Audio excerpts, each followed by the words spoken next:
सब भाई बहन का रंजीता के तरफ से रक्षाबंधन के बहुत बहुत बधाई शुभकामना। और बहुत सुंदर रक्षाबंधन के गीत लगे लो हाँ। लागे सोहावनी घरे अंगना गे बहिना, लागे सोहावन घरे अंगना गे बहिना, अबै छै अब राखी के त्योहार गे।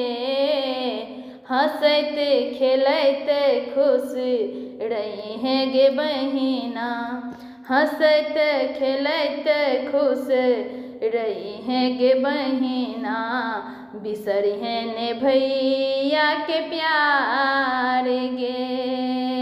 लागे सोहावन घर अंगना गे बहिना, लागे सोहावन घर अंगना गे बहिना, आबै छै अब राखी के त्योहार गे।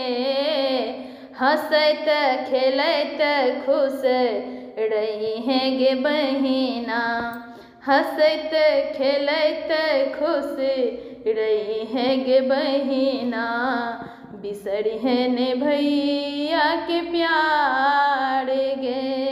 हे गे बहिना बिसरिहें ने भैया के प्यार गे।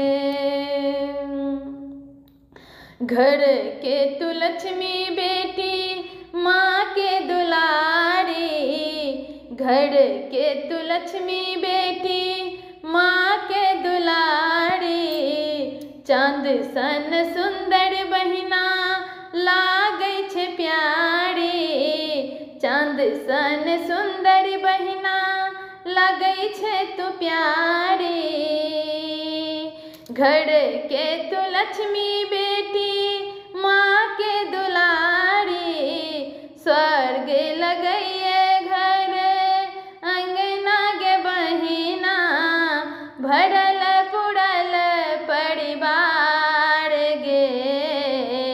लागे सोहावन घर अंगना गे बहिना, आबै छै राखी के त्योहार गे। हंसत खेलत खुशी रही हैं गे बहिना, बिसरिहें ने भैया के प्यार गे। सोना सोना लागत बहिन तोरा बिन अंगना, सोना सोना लागत बहिन तोरा बिन अंगना, कोना के बिसरब बहिन तोहर राखी के गहना। सोना सोना लागत बहिन तोरा बिन अंगना, छोड़िहें न कहियो बहिन भैया के अंगना, छोड़िहें न बहिन कहियो भैया के अंगना। जइहें तू चाहे ससुराल गे, हंसत खेलत खुशी रहिहें गे बहिना, बिसरिहें ने भैया के प्यार गे। लागे सोहावन घर अंगना गे बहिना, लागे सोहावन घर अंगना गे बहिना, आबै छै अब राखी के त्योहार गे।